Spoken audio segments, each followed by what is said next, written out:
کہ ایک پاکستانی ہونے کی حیثیت سے میرا یہ فرض ہے کہ یہ میں اس ملک کے لیے اگر کچھ بہتر کر سکتی ہوں، اگر میں اپنا کوئی رول ادا کر سکتی ہوں تو وہ مجھے کرنا ہے. تو ہم جیسے لوگ جو ہے نا وہ اپنی زندگی میں تو ہمیشہ پس منظر میں رہتے ہیں، لیکن موت کے بعد شاید ایسے بہت سے لوگ میں نے دیکھے جنہیں موت کے بعد لوگوں کو پتا چلا کہ یہ تو بڑے بے لوس لوگ تھے، اپنے لیے تو انہوں نے کچھ بھی نہیں کیا. لیکن میں ایک مصرع دہراتے ہوئے صرف اتنی بات ضرور کروں گا کہ چلیے میں نے مان لیا کہ نہ ستائش کی تمنا نہ صلح کی پرواہ، لیکن یہ ہے کہ وہ لوگ جن کے ہاتھ میں اقتدار ہے، جن کے ہاتھ میں حکومتیں ہیں، جن کو اپنے ہمدرد جو ہے وہ نظر نہیں آ رہے، تو آپ ان کی نظر تو آپ پر آنی چاہیے. ان کی بھی نظر نہیں آ سکتی. ان کے گرد خوشامدیوں کا اور مطلب رس خود غرض لوگوں کا اتنا بڑا ٹولہ ہوتا ہے جو کوئی نہ کوئی عہدہ حاصل کرنے کے لیے ان کے گرد جمع ہوتے ہیں، کہ اس بھیڑ میں سے ان لوگوں کو نظر ہی نہیں آ سکتا کہ ہمارے کون سے ورکر ہیں جو اتنا سیلف لیسلی کام کر رہے ہیں. ان کا قصور نہیں ہے، نہ تو ہم ان کے پاس پہنچے نہ ان کی نظر ہم پر آ سکی، کیونکہ ہجوم بہت بڑا ہے ان کے ارد گرد جو پہنچنے ہی نہیں دیتا وہاں تک. بہت بہت شکریہ، آپ نے بڑی اچھی بات کی. اس بات کو یہیں سے آگے لے کے چلتے ہیں، ایک چھوٹے سے بریک پہ چلتے ہیں ناظرین.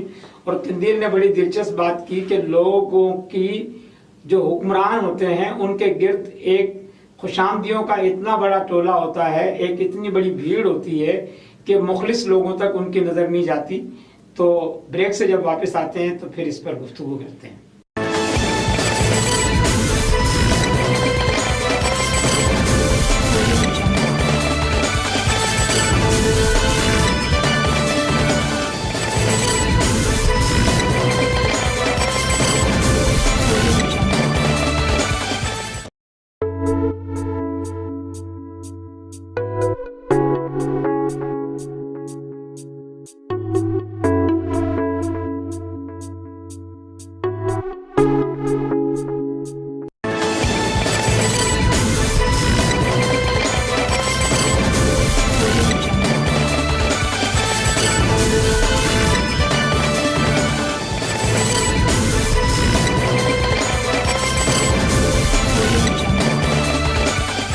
ویلکم بیک ناظرین، میں اقبال سہوانی اور آپ دیکھ رہے ہیں ڈائلاگ 360.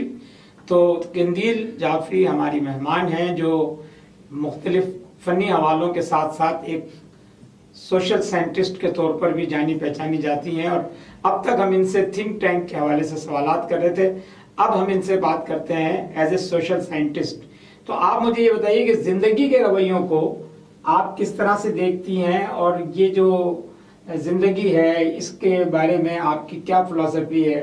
ہم کس طرح سے ایسے حالات، ایسے سافٹ امیجز کریٹ کر سکتے ہیں جو ہماری زندگی میں، ہمارے معاشرے میں، ہماری نئی نسل میں کوئی ایک انقلابی سوچ ایسی پیدا کر دے کہ جس سے ہماری زندگی کو آسان، اور آج کل کے جو یہ مسابقتی دور ہے، یہ جو کمپیٹیٹیو سینیریو ہے، اس میں کس طرح سے قناعت کا عنصر شامل ہو سکتا ہے؟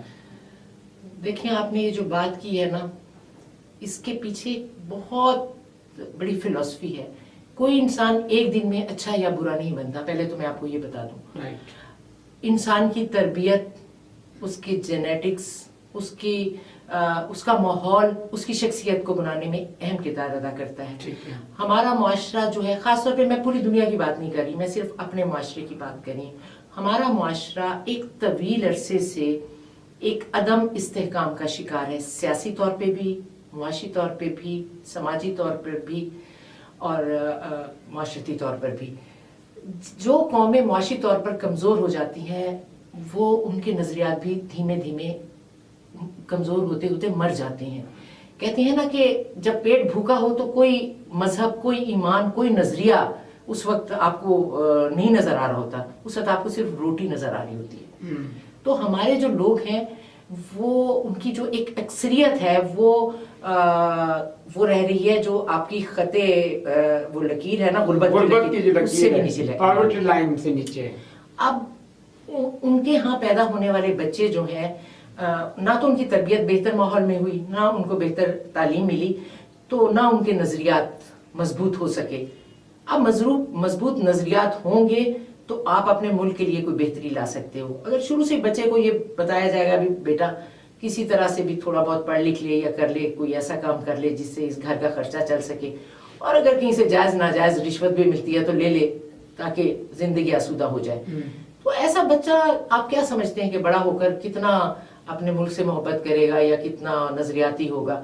تو ہمارے ملک کی اس وقت جو اکثریت ہے وہ نظریاتی لوگوں کی نہیں ہے. نظریاتی لوگ آٹے میں نمک سے بھی کم ہے، جیسا کہ میں نے آپ سے پہلے بھی ایک بار بتایا تھا.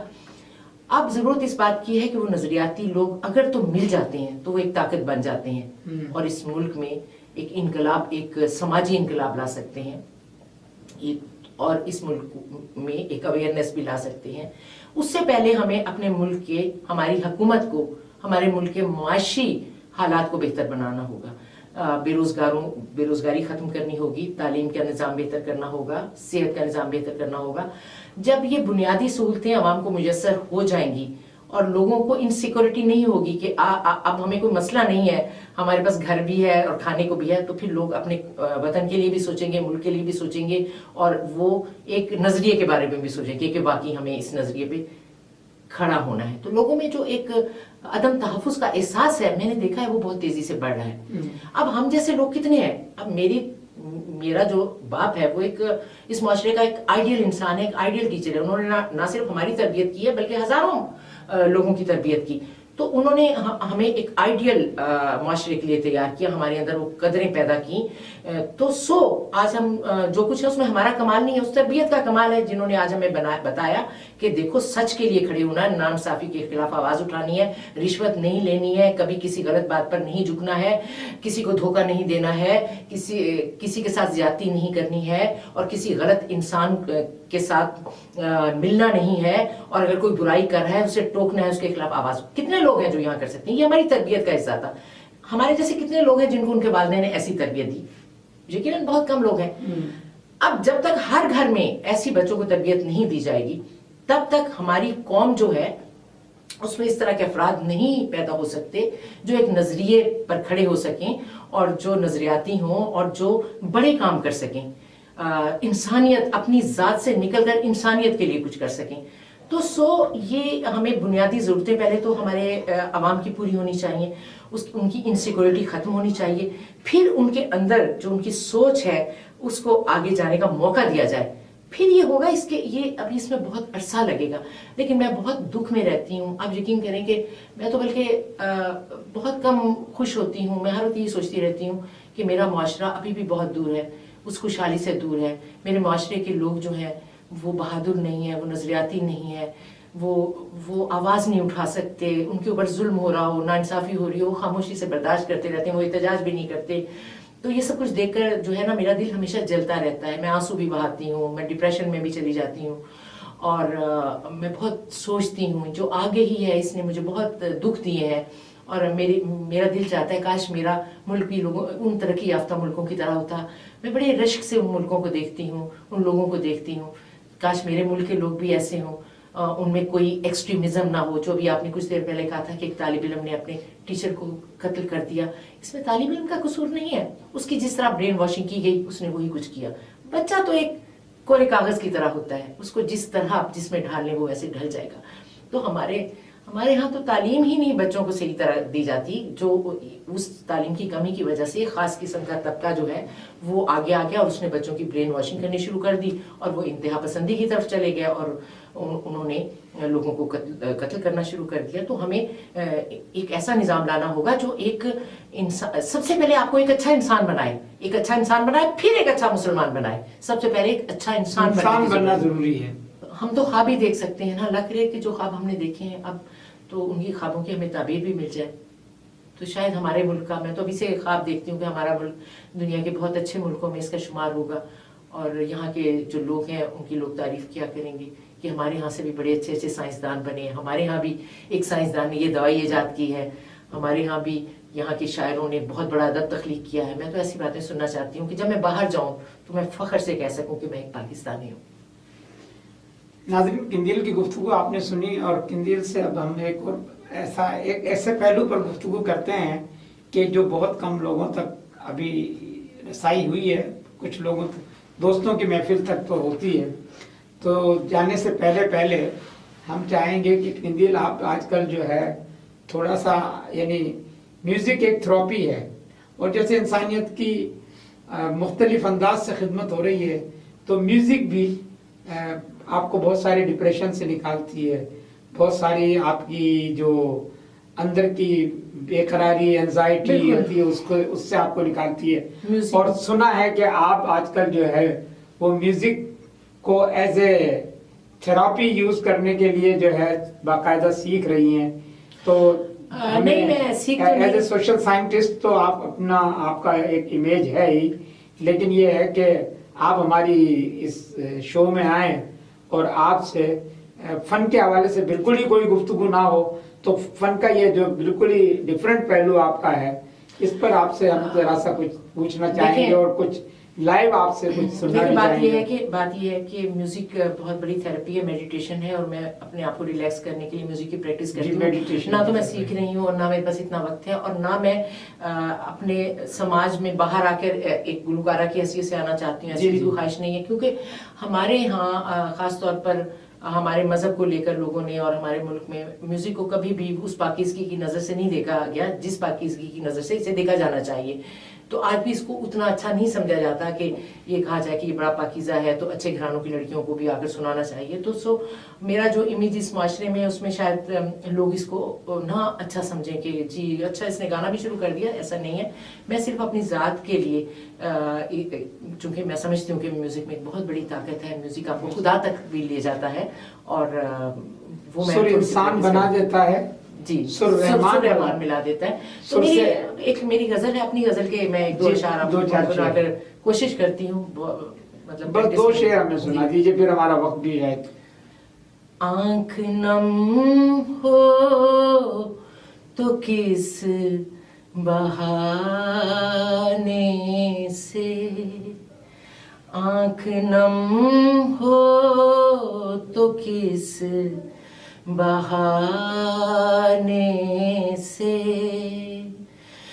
بات بنتی نہیں بنانے سے, آنکھ نم ہو تو کس بہانے سے,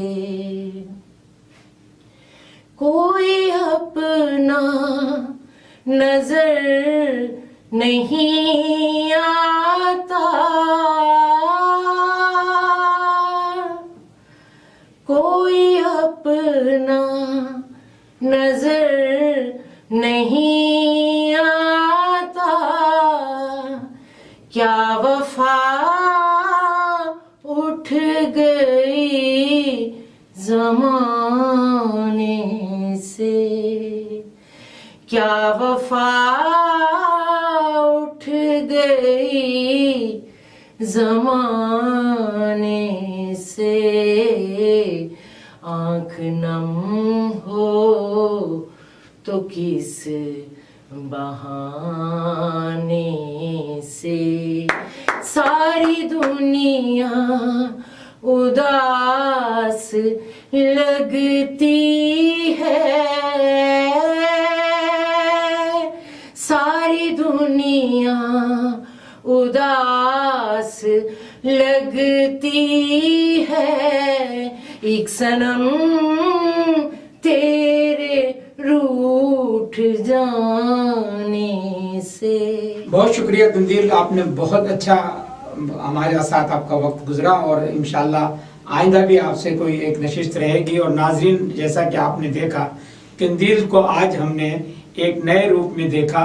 یہ نہ کمپیئر تھیں, نہ یہ ایکٹریس تھیں, نہ یہ ریڈیو ٹی وی کی صداکار تھیں, بلکہ یہ ایک تھنک ٹینک اور سوشل ایکٹیوسٹ اور ایک سوشل سائنٹسٹ کے طور پر آج ان کی شخصیت کا ایک نیا پہلو سامنے آیا. اور اس حوالے سے جو ان کی سب سے اہم ترین بات تھی وہ یہ تھی کہ ہمیں آنے والی نسلوں کے لیے کوئی ایسا کام کرنا چاہیے. یہ پاکستان کو ایک روشن پاکستان, ایک مضبوط پاکستان, ایک خوشحال پاکستان دیکھنا چاہتی ہیں, اور اسی کے لیے ایک خاموش سپاہی کی حیثیت سے کام کر رہی ہیں. آپ کا بہت شکریہ. اگلے پروگرام میں آپ سے پھر ملاقات ہوگی. اجازت دیجیے. اللہ حافظ.